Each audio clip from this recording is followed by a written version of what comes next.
As mentioned earlier, unfortunately, Father Jack Barker couldn't be with us today, but he did prepare some remarks that we are going to present. But Father Jack Barker was one of the Anglican priests in the Episcopal Church of the United States back in the 1970s who was involved in the Anglo-Catholic movement in the Episcopal Church and was very active in various efforts to approach the Holy See, to work towards bringing about some kind of provision for married priests, to bring them into the Catholic priesthood, to give them their own parishes with their own common identity intact, and for the creation of some kind of Anglican Use Liturgy. All of that, of course, came about in the 1980s, starting with the pastoral provision, which was officially brought into force in June, I believe, of 1980, but wasn't actually fully known about for a while after that. You'll hear a bit about that in the talk. The liturgy, of course, wasn't more formally authorized until a number of years later, and it wasn't even published in a proper missal until 2003. But in any event, Father Jack Barker's remarks will be read by the Vice President of the Anglicanorum Coetibus Society, Clara Chung, and she knows Father Barker. She's a friend of his. She's from Southern California, where he is stationed. And so I will bring up Clara to give his remarks. Thank you very much.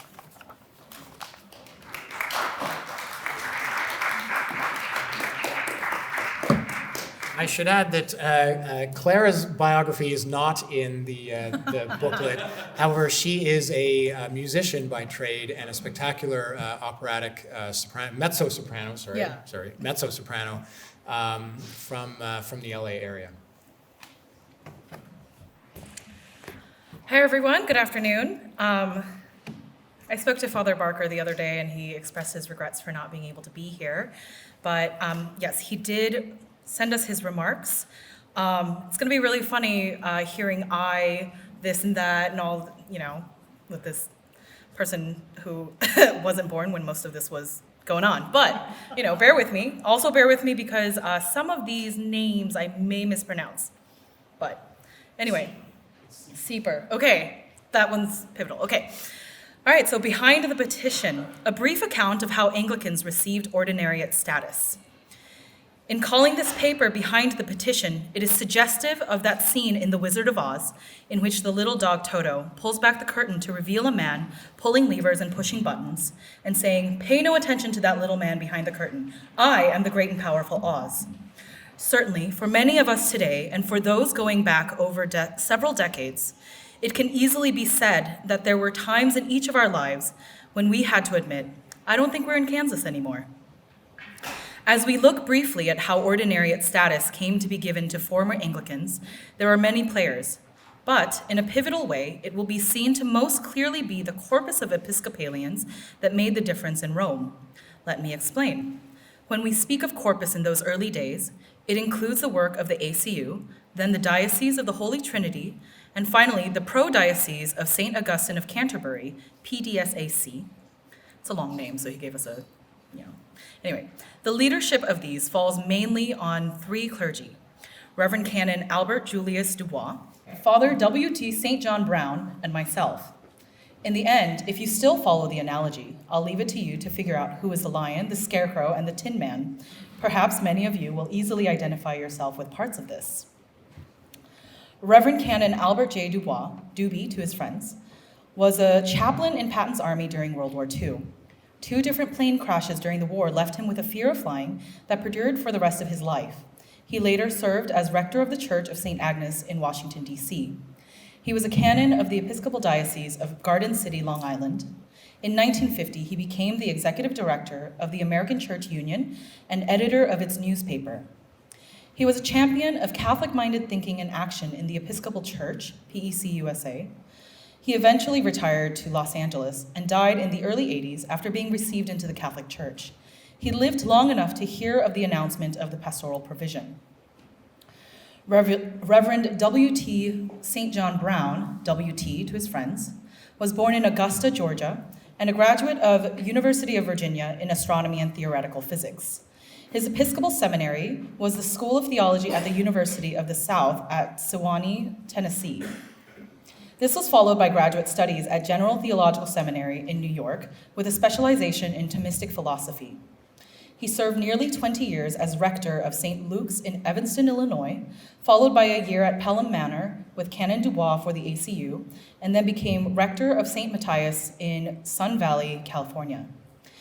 After his eventual ordination as a Catholic priest, he served under Bishop Gratias of Corpus Christi and was his theologian and assistant at the seminary for 5 years. He retired to Palm Springs in the Diocese of San Bernardino and died several years ago. I was born in South Dakota and grew up in the Los Angeles area. I graduated from UCLA with a major in physics and mathematics. I went to seminary at the College of the Resurrection in Mirfield, Yorkshire in England, run by the Community of the Resurrection, the Mirfield Fathers, a religious order of the Church of England that included such famous members as Trevor Huddleston. I was bound for South Africa, but the politics of that time mitigated against going, and with the recommendation of my South African classmates and the seminary principal, I returned to Los Angeles, where I worked for several years as a scientist in the space program while pursuing continuing formation through the Episcopal Diocese of Los Angeles. I was ordained an Episcopal priest in 1970 by Bishop Francis Eric Bloy. When Father James Jordan of St. Mary of the Angels died in 1971, I left my secular employment and was appointed as rector there. It was then that I met Father Brown and Canon Dubois and joined the ACU. In the late 1970s, 2 groups approached the Catholic Church seeking full communion. One group were members of an Anglican secular institute called the Society of the Holy Cross, of which I and Canon Dubois were members, whose aim had always been reunion with the chair of St. Peter. The second group were from the Diocese of the Holy Trinity that became the Prodiocese of St. Augustine of Canterbury. The first group consisted only of priests, mostly married, who sought to be able to exercise priestly ministry in the Catholic Church. The second group included several communities or parishes of lay people who sought to retain elements of their Anglican identity. It is critical to understand this means there was a corpus and not just individual priests. The Holy See asked the National Conference of Catholic Bishops to give its opinion on these requests. A committee was set up which recommended that the NCCB give a favorable response to the requests. The bishops accepted this recommendation unanimously at a meeting in Chicago in the spring of 1978. Through the assistance of Bishop Bernard Law, Reverend James Parker, the American provincial for the SSC, was able to secure an appointment with the apostolic representative in Washington, D.C., Archbishop Jean Jadot. Note that Bishop Law was the only American representative on the Vatican Secretariat for Christian Unity. Attending the meeting were Fathers James Parker, Larry Lossing, representing the Southeastern SSC, and myself, representing the Western region of SSC. It is important to understand that this approach was the one accommodated by the American bishops through what would be considered the normal ecumenical channels. And he has that in quotes. Whereas the efforts of the PDSAC were direct with Rome through the SCDF. Previous requests to Rome for considering ordination of convert married ministers to the Catholic priesthood had been denied. In 1973, Canon Dubois retired as executive director of the American Church Union. As you know, it was the ACU which was very active after World War II in helping Catholic-minded Episcopal priests to survive an often hostile environment. The PEC-USA General Convention of 1973 dealt with women for the diaconate and significant prayer book changes and postponed action on the ordination of women to the priesthood and to the next General Convention. In preparation for the 1976 convention, Episcopalians United was formed. Canon Dubois came out of retirement to lead this effort. WT and I were invited to work closely with him in planning the daily publications and the massive witness that was held during the convention. The Episcopalians United published the General Convention daily newspaper and acted as the ACU presence at the convention. At the massive witness, many bishops concelebrated. Photos and a recording of this event are of great interest. It is worth noting that there was considerable political maneuvering at this convention. We learned in retrospect, for example, that Archbishop Coggan of Canterbury had received a cautionary note from Pope Paul VI regarding moving forward on the ordination of women. Said letter was withheld from the delegates until after the convention, when it was released by the office of Pope Paul VI himself. After Catholic hopes were dashed, the EU published a plan of action which read as follows.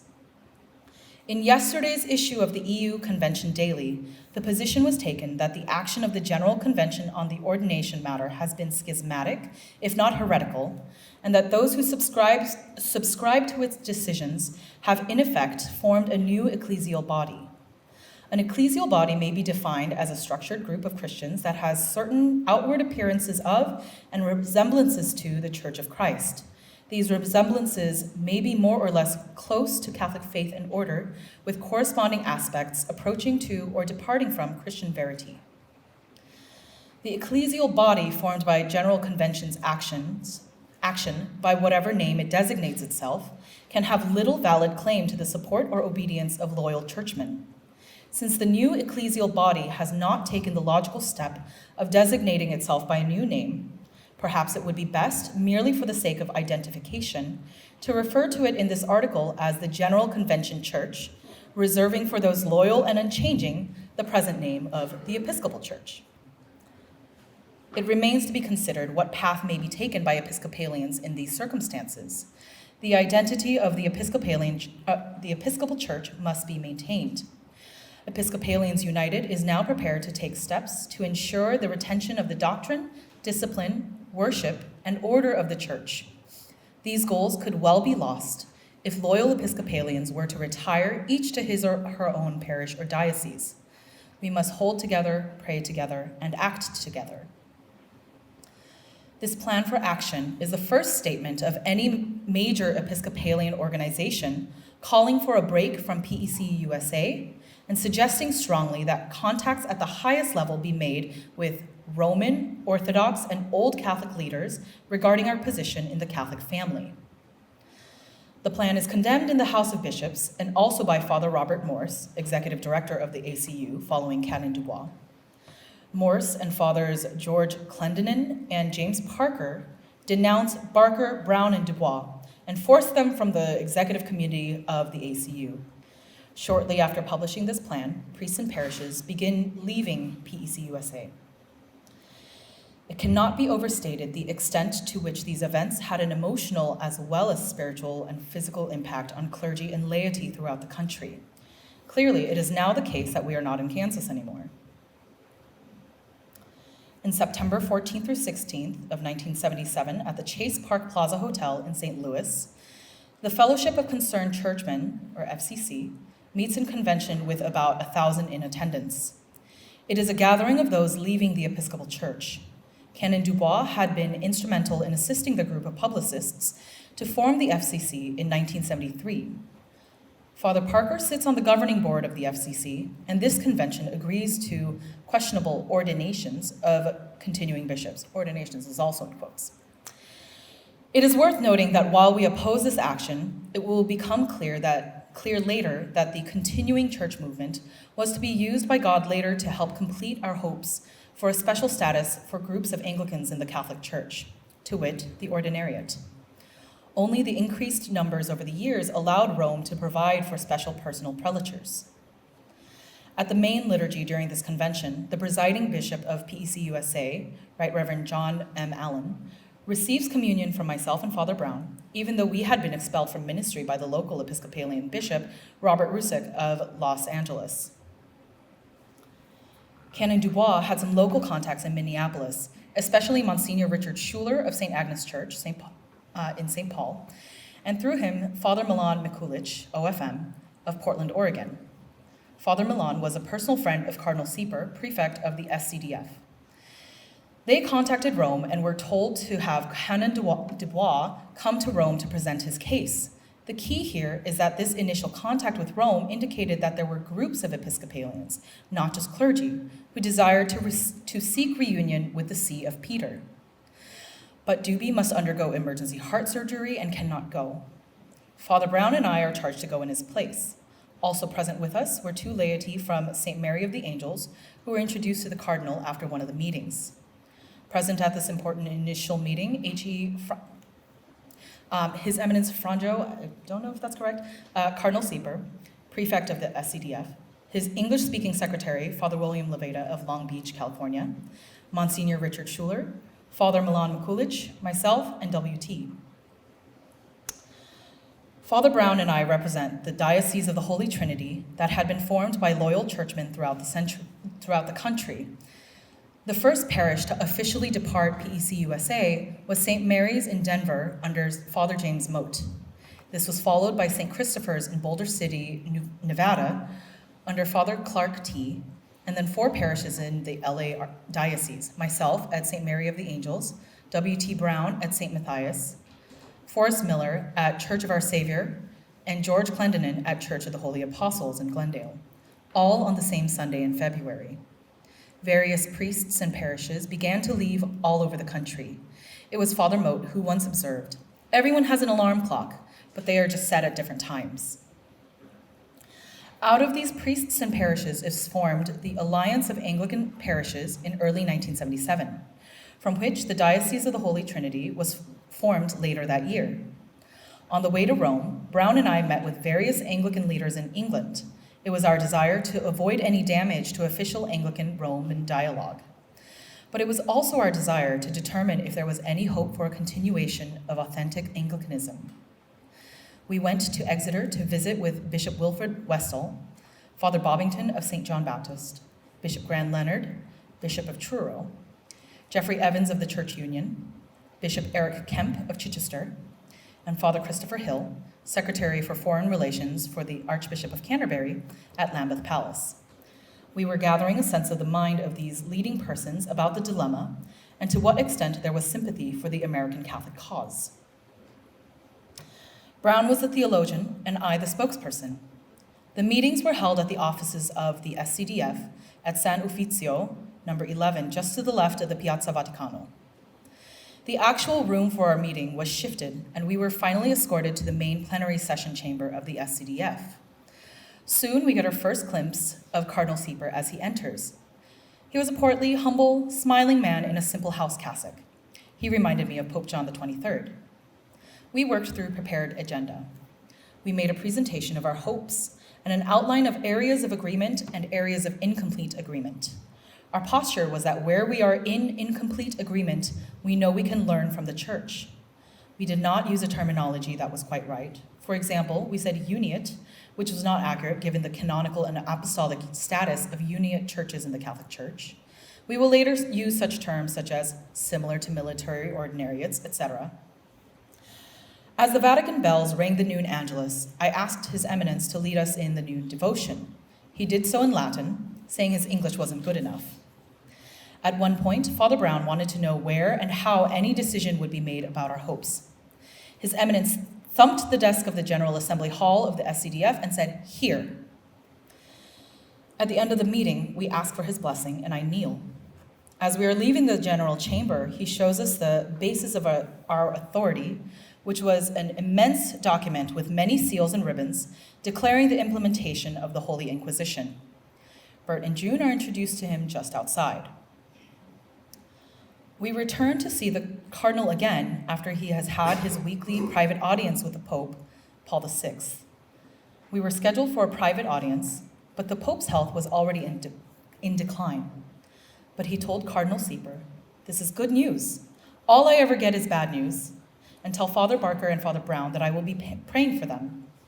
Knowledge of this kept me going for years.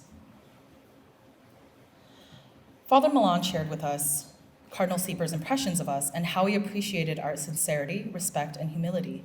He told him, "I see heads of religious orders and other dignitaries all day, and no one asks me for their blessing." One of the documents which we received from the Cardinal was a copy of the speech he made at Vatican II, in which he said the time had come for the Church to reunite the Western reformers along the lines of that which was used in the East. I believe that this is the true basis for his openness to us and our proposal. He made it clear in that speech that where there is unity of faith, it is possible to have a variation in liturgy and presentation of Catholic truth that is in different cultural attire. He made reference to Amritsar, India, as a basis for receiving this type of request which allows for different expressions of liturgy and prayer, etc. Also, before we are finished, the Cardinal asks us to detail what we would want with regard to the liturgy. When we return to LA, Father Brown goes to work on this in depth. We visit Monsignor Purdy of the Secretariat for Christian Unity, who gave us a cool reception. We visited with the American Cardinal Wright, who asked us why we were in Rome, and when he heard our story said, "Ah, the sweet English tongue. I often said to my brethren, why translate the liturgy into English when the Anglicans have already done such an excellent job with their beautiful prayer book?"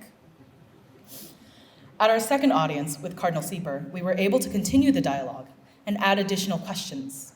For example, since we had received such a get lost reception from the Secretariat for Christian Unity, I asked His Eminence, "Since we have been so graciously invited to meet with you and are not dealing with the official ecumenical representatives, is there any possibility that they could harm our hopes?" To which he replied, "They are a secretariat, we are a congregation." Before we concluded our sessions with the Cardinal, I asked him what we should do now since we have people who are without a bishop. He said, "Go back to your people and continue to serve them, to baptize, marry, and celebrate the sacraments with them." I said that in my heart, he was now my bishop until something official and public was determined.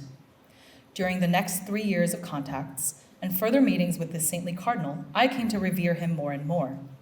When he died, WT and I celebrated a public mass of remembrance for him at St. Mary of the Angels. After our return to Los Angeles, a meeting was arranged with Dubois, Mote, Morse, and Bishop Chambers in La Cañada Flintridge.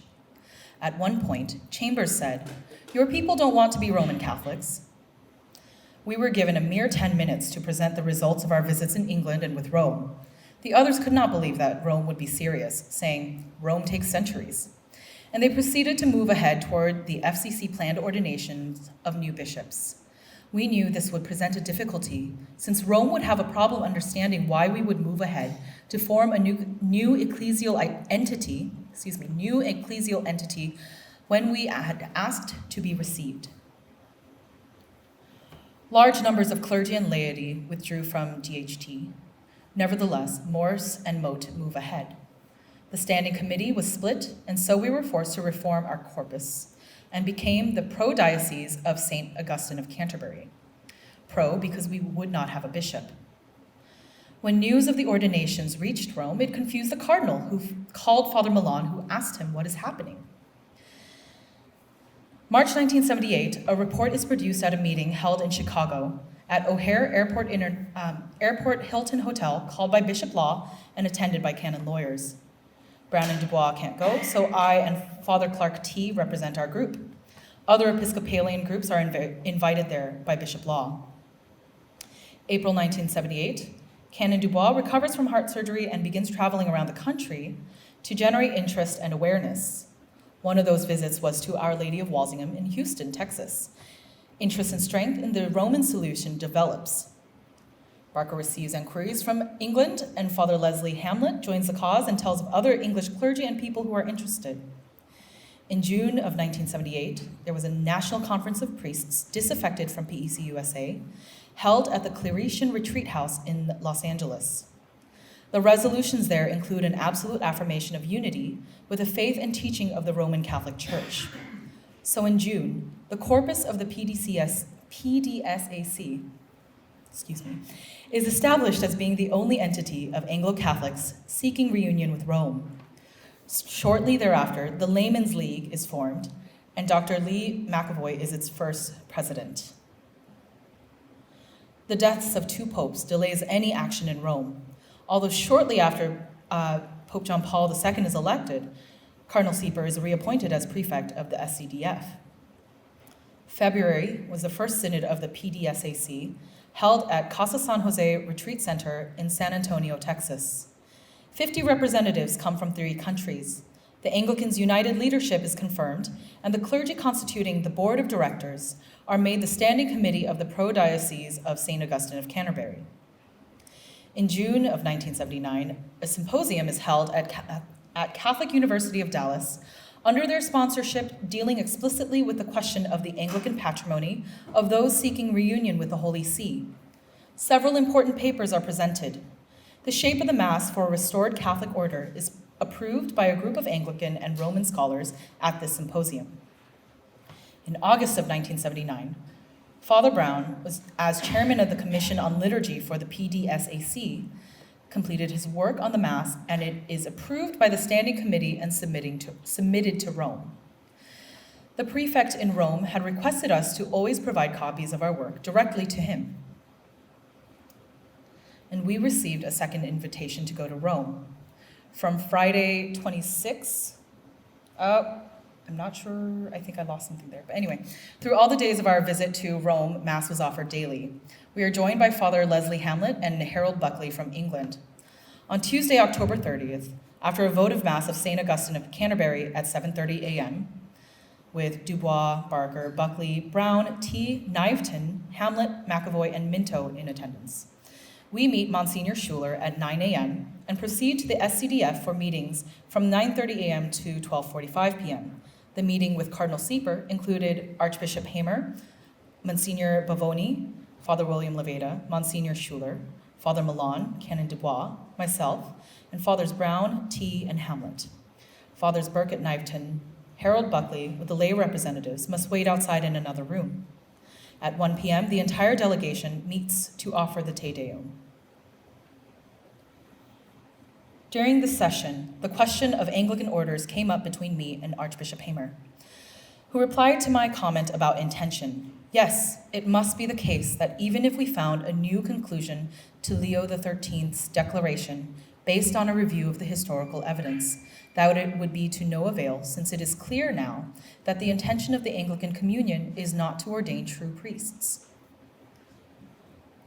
On Wednesday, the 31st of October, we meet Father Leveda at the Holy Office and proceed to St. Peter's Square for the public audience. Public comments made by Dubois while in England led to an outcry by the ecumenical people, which squelched our previously assured private audience. He made the mistake of using the word uniate when referring to our hopes for the conversations in Rome. The audience runs from 11 a.m. to 1 p.m., during which the Pope takes Dubois by the hand and says, "Welcome." He also pats Brown on the hand. We offer a votive Mass of St. Joseph that evening and Thanksgiving. The next day, All Saints' Day, November 1st, and Dubois' 48th anniversary of ordination to the priesthood, we offer Mass at the American Martyrs' Altar and sign the petition. The Bella document is prepared, made from fine parchment purchased locally. The wording was created by Brown, and the longhand was done by Dr. McAvoy. 2 originals were completed.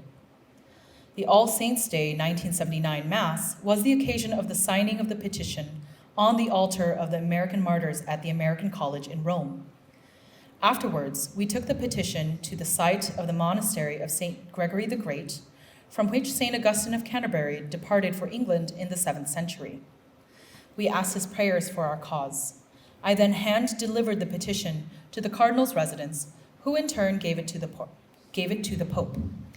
The next day, we offer Mass for the departed before leaving Rome for return to the USA. In August of 1980, I received a personal phone call from Archbishop John Quinn of San Francisco, president of the NCCB at the time. He invited me and Father Brown to his residence.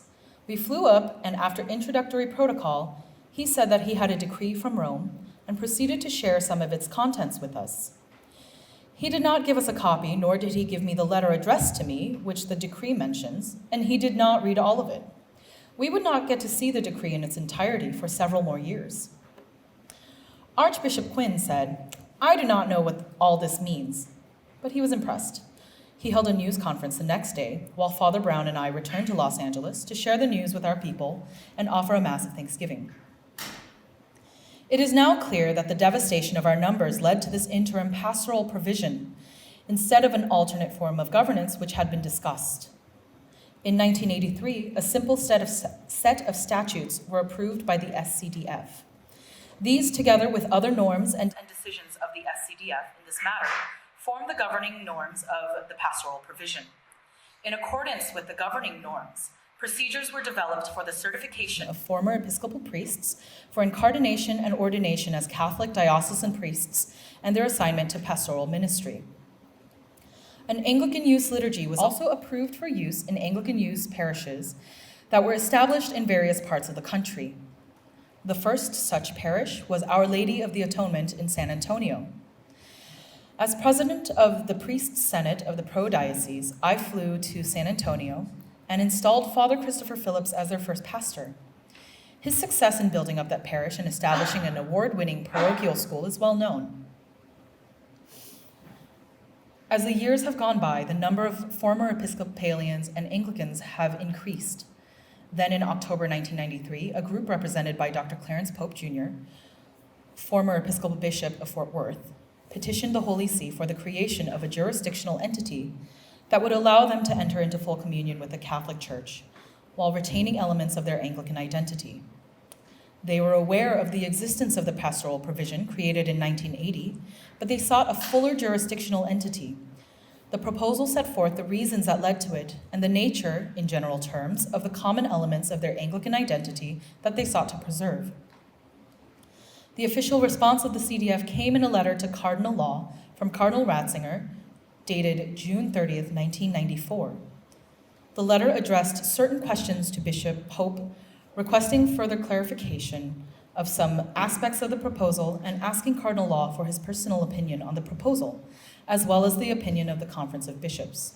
Rome is being more careful. Cardinal Law asked Father William Stetson, a priest of Opus Dei and a canonist, and who was a consultant to Cardinal Law from the earliest days of the pastoral provision, to meet with Bishop Pope and assist him in giving answers to those questions, particularly the question of specifying a jurisdictional entity from among those found in the 1983 Code of Canon Law. Then you have also the petition of the traditional Anglican Communion, which included representatives from England, Australia, and the United States. They received an appointment with the SCDF, asking for full communion with the Catholic Church and assenting to the teaching of the full Catechism of the Catholic Church. The corpus is now looking bigger, and the day came 17 years later when Rome announced the first ordinariate under the patronage of Our Lady of Walsingham.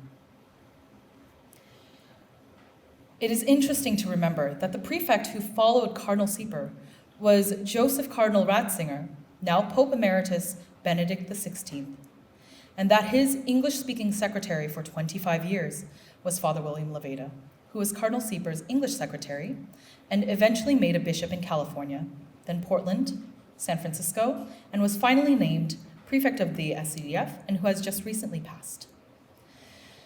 Ratzinger and Levada were both deeply involved with the pastoral provision and also knew full well of the original vision of Cardinal Sieper, and that was clearly approved by the Pope, now Saint John Paul II, and recently affirmed by His Holiness Pope Francis.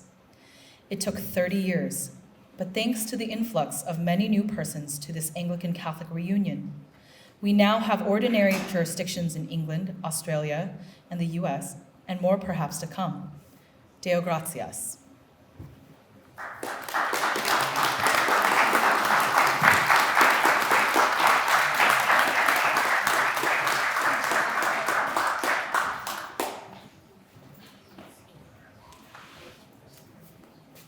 Thank you very much, Clara, and thank you to Father Jack Barker as well.